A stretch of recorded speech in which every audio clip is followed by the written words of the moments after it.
we go to battle, motherland for thee, our hopes and prayers attend for the thundering sea. God of righteous judgment, rise upon thy tree, defend our voices farewell, guard and guide to safe glory. I visited General Simpson's 9th Army and found it keyed up and well prepared for the attack. The Allies' immediate objective was the clearing out of all Nazi troops west of the Rhine. This difficult assignment was to fall to 3 army groups: the 21st in the north, the 6th Army Group in the south, and in the center, the 12th Army Group, composed of the U.S. 1st Army and General Patton's 3rd Army, under the overall command of General Bradley.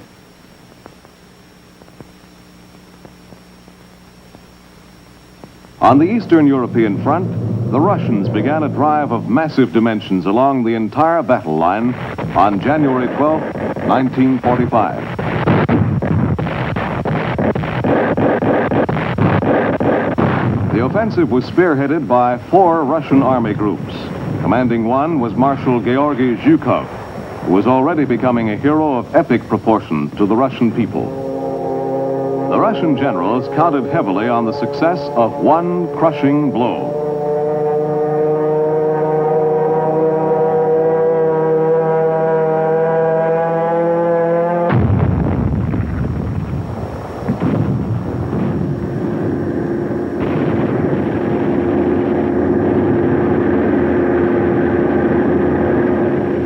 The Russian offensive staggered the Nazis. In 60 days, the drive by some 300 infantry divisions and 25 tank corps was to push the enemy back across Poland, East Prussia, and across Germany to the Oder River, a distance of roughly 300 miles. In the west, the major Allied drive was also getting started. As soon as the U.S. 1st and 3rd Armies had joined forces at Uffalese on January 16th, Montgomery returned to specific preparation for the advance. Montgomery and I agreed on the proper timing for his initial attack. Originally, we had wanted to make a simultaneous assault by the Canadians and Americans, both of whom could be ready by February 10th. However, neither Montgomery nor I felt it wise to wait. He proposed, and I approved, that the Canadian attack should begin as quickly as possible, even if a period of 2 weeks or more had to intervene before the American Army could join in the operation.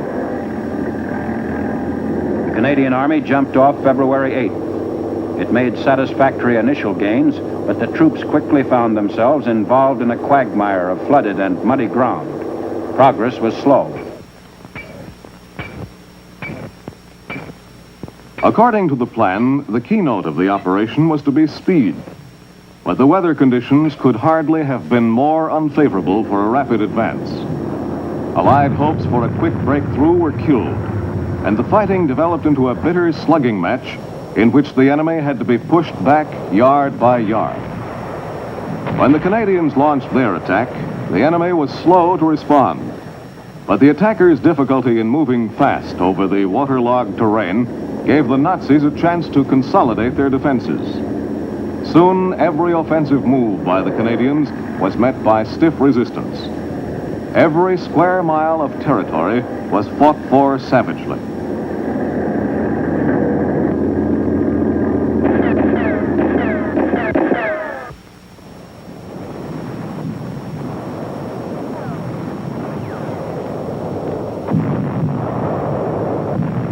General Marshall suggested that I send my Chief of Staff to Malta to participate in a conference that was to take place there between the President, the Prime Minister, and their respective staffs before they went on to Yalta. The combined chiefs of staff endorsed General Eisenhower's plan, questioned by the British command, for cleaning out the area west of the Rhine by a series of crushing blows. I well knew that with General Marshall backing me, there would be no danger of interference. Playing a key part in the Allied offensive to the banks of the Rhine were British and American fighter pilots who worked in close support of the Allied ground forces. Veterans of many sorties against the enemy, they were thoroughly accomplished in dealing with Nazi targets.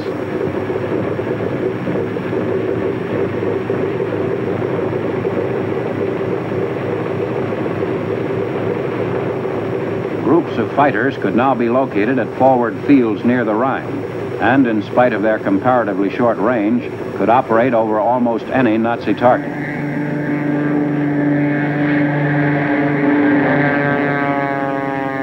As the effects of the air offensive accumulated, there developed a continuous crisis in German transportation and in all phases of her war effort. The effect was felt also by the Luftwaffe. It had a definite influence upon the ground battles. By this time also, the air had achieved remarkable success in depleting the German oil reserves. By early 1945, the effects of our air offensive against the German economy were becoming catastrophic.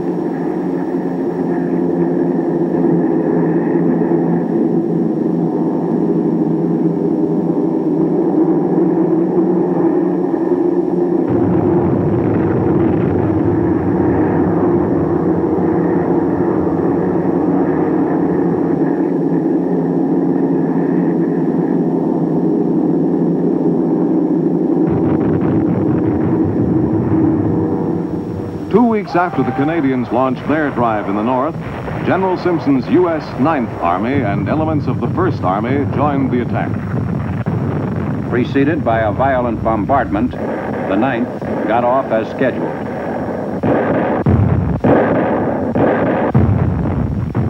The GIs could do little but wait until the floodwaters of the Ruhr River receded sufficiently for a crossing to be attempted. The opening of the Ruhr River dams by the Nazis had flooded the Ruhr Valley and caused the level of the river itself to rise about 4 feet. For 2 weeks, the floodwaters poured down the Ruhr Valley and held up the advance of the U.S. 9th Army.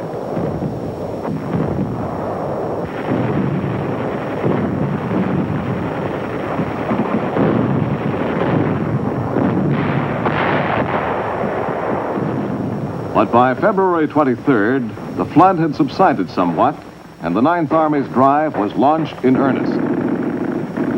Initially, the troops encountered great difficulties, particularly because of hostile artillery fire upon their floating bridges.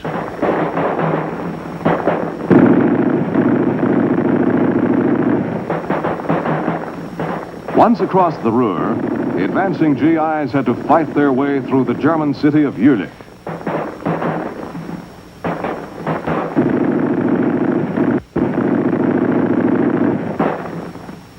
Jülich had been heavily bombed and shelled by the Allies before 9th Army troops entered the city, which they captured on February 24th, the day after they had crossed the Ruhr. The rubble resulting from the Allied air and artillery bombardment slowed the passage of Allied vehicles and equipment through the city en route to the front. In spite of delays, Simpson's forces made fine progress. In less than a week, the 9th Army captured Mönchengladbach. I entered the city with General Simpson shortly after its capture. This was the largest German city we had captured in the war up to this time. The whole area was rapidly cleared of the enemy. Everything went like clockwork. The 7th Corps on Simpson's right first overcame heavy opposition, then continued a spectacular advance, and on March 5th was on the outskirts of Cologne. We had calculated that this city would be stubbornly defended. But by the afternoon of the 7th of March, General Collins had taken over the city.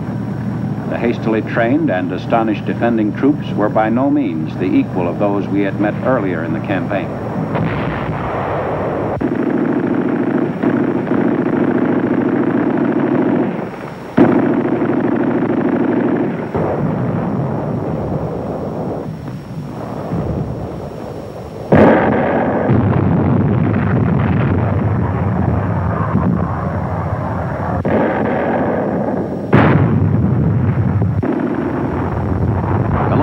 Completely won in less than 2 days' time. The celebrated cathedral was one of the few buildings still standing after the heavy Allied bombings. While Collins's 7th Corps was making these great advances, Hodges launched the 3rd and 5th Corps southeastward toward the Rhine. The 3rd Corps reached the river at Remagen on March 7th. Here it encountered one of those bright opportunities of war which produce incalculable effect on future operations. The assaulting Americans found the Ludendorff Bridge over the Rhine still standing at Remagen. When Bradley reported that we had a permanent bridge across the Rhine, I could scarcely believe my ears. I fairly shouted into the telephone, "How much have you got in that vicinity that you can throw across the river?" That was one of my happy moments of the war. The traditional defensive barrier to the heart of Germany was pierced. American engineers quickly repaired the damage inflicted on the Ludendorff Bridge by the Germans. At the same time, we established floating treadway bridges, which were easy to transport, quickly installed, and capable of sustaining heavy military loads. The first treadway bridge across the Rhine, a 330-yard span, was completed in 10 hours and 11 minutes, and the first load was on its way across the river. Other treadways were constructed, and after 5 days, the Ludendorff structure was no longer needed. The Remagen bridgehead across the Rhine was quickly consolidated. The German effort against the Ludendorff Bridge finally began to weaken it seriously, and on March 17th, the center span fell into the river. It carried with it a number of our fine engineers, some of whom we were unable to rescue from the icy waters. North of Remagen, Montgomery prepared for a forced crossing. The Rhine was a formidable military obstacle, particularly so in its northern stretches. Study of conditions indicated the great desirability of naval participation in the attack. We needed vessels of sufficient size to transport tanks with the leading assault waves, and so the Navy began the transfer to the front of landing boats. These small ships, some of them 45 feet in length and 14 feet wide, were successfully transported overland for participation in the attack. The assault on the night of March 23rd was preceded by a violent bombardment.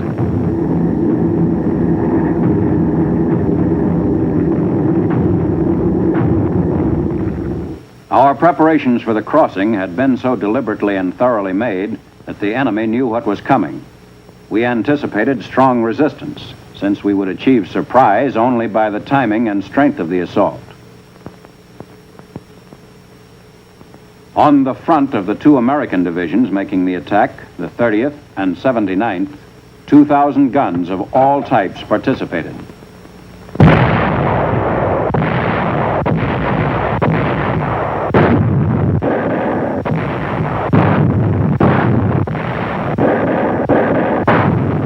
To assist the troops of Montgomery's 21st Army Group, who were to make the assault, a heavy smoke screen was laid down over the area where the crossing was to be made.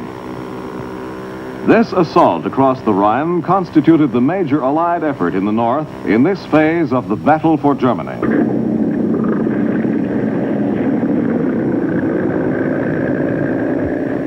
To General Eisenhower, the crossing of the Rhine was one of the most important steps in the hastening of the Nazis' final defeat. We received a series of encouraging reports. Everywhere, the landings appeared completely successful. The 2 American divisions making the assault on the 9th Army front suffered a total of only 31 casualties during the actual crossing. We were encouraged to believe that we could very quickly achieve such an eastward advance that the communications leading into the Ruhr would be cut.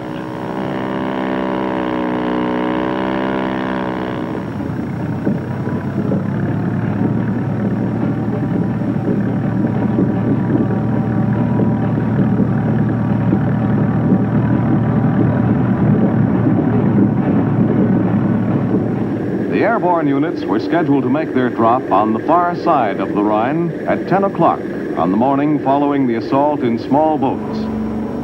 The airborne troops were transported to the assault area in a total of 1,572 planes and 1,326 gliders. The planes were heavily loaded for the trip. The takeoff was a breathtaking operation.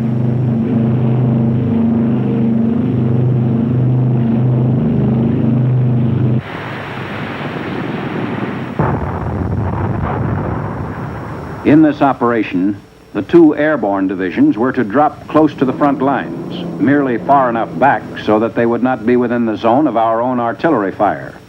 From those positions, they were to wreck the enemy's artillery organization and participate directly in the tactical battle.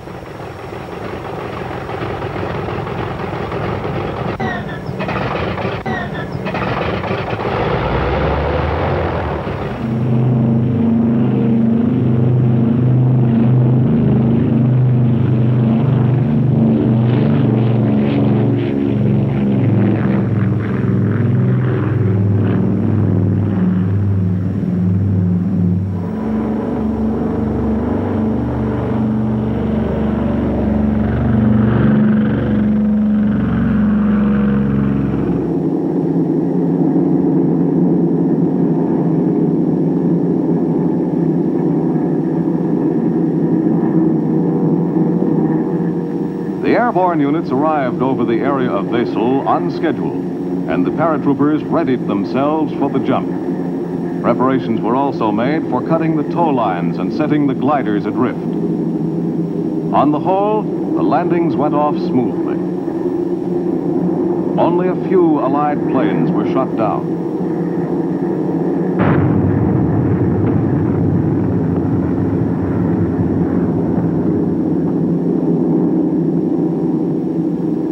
Operation Varsity, the name given to the airborne phase of this attack, was the most successful airborne operation we carried out during the war.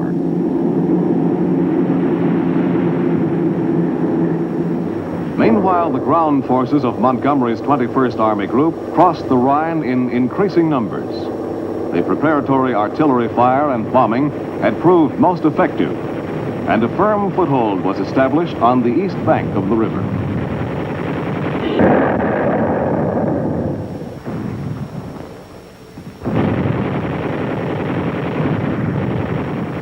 The town of Wesel was rapidly cleared. The enemy's resistance had been confused and disorganized, and the defending force was quickly overwhelmed. During the morning following the crossing, I met the Prime Minister.